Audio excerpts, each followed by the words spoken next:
In Jujutsu Kaisen Chapter 259, we have the death of a fan favorite character and the return of another.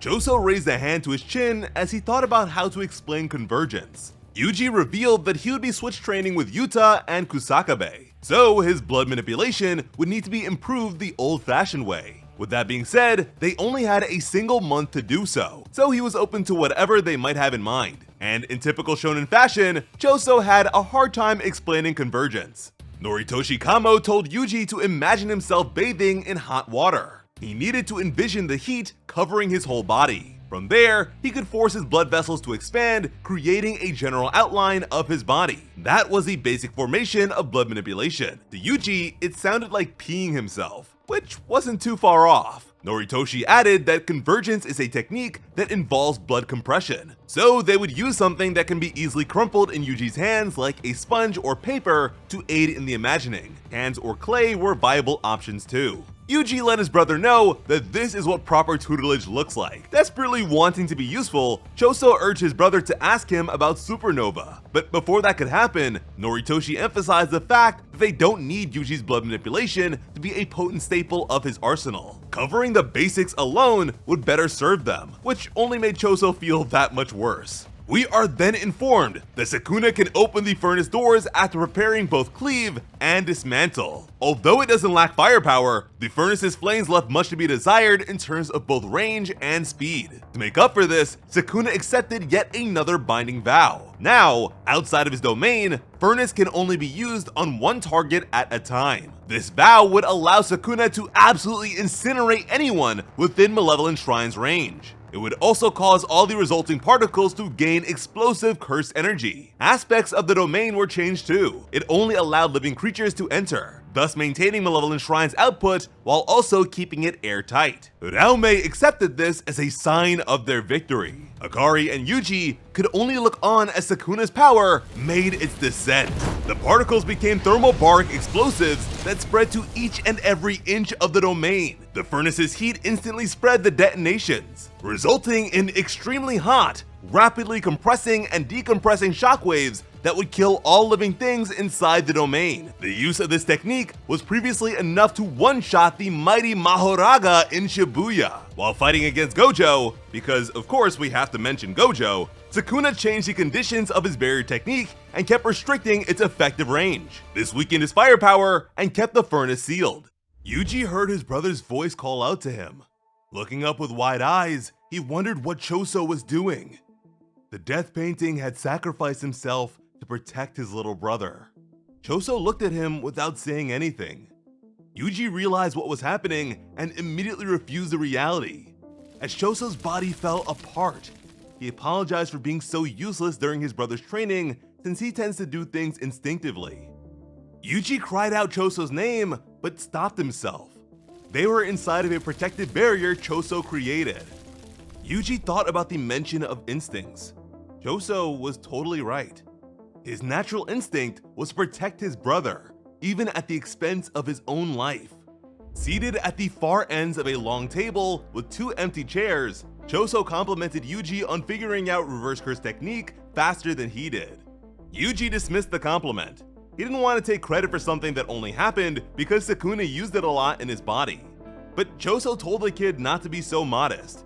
After all, it's only natural for a little brother to surpass his big brother.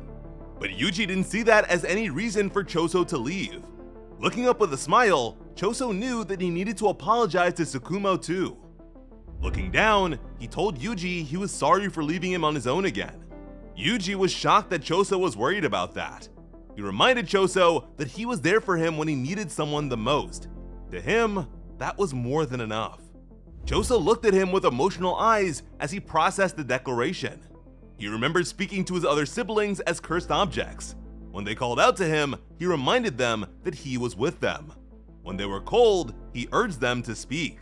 So long as they kept talking, they could all forget about the cold. Choso pictured Yuji running ahead of him amidst the frigidity of their world. Their 150 years of being sealed were just a few days to Yuji. Now completely charred over, Choso thanked Yuji. He thanked him for being his little brother. Yuji struggled to respond, but thanked Choso too. He thanked his big brother as the sphere fell apart. There was nothing left of Choso as Yuji emerged. He grimly wondered if everyone was dead, if anyone managed to survive the onslaught. Yuji always considered himself to be just another role player in this fight. Getting revenge for Choso, who sacrificed his life to save him, should be natural. But as he looked at the current state of the battlefield and felt its stale air, Yuji could feel his conviction begin to waver. A figure stepped out from the smoke. It was Sukuna. Yuji called out to the monster bitterly with disdain in his voice.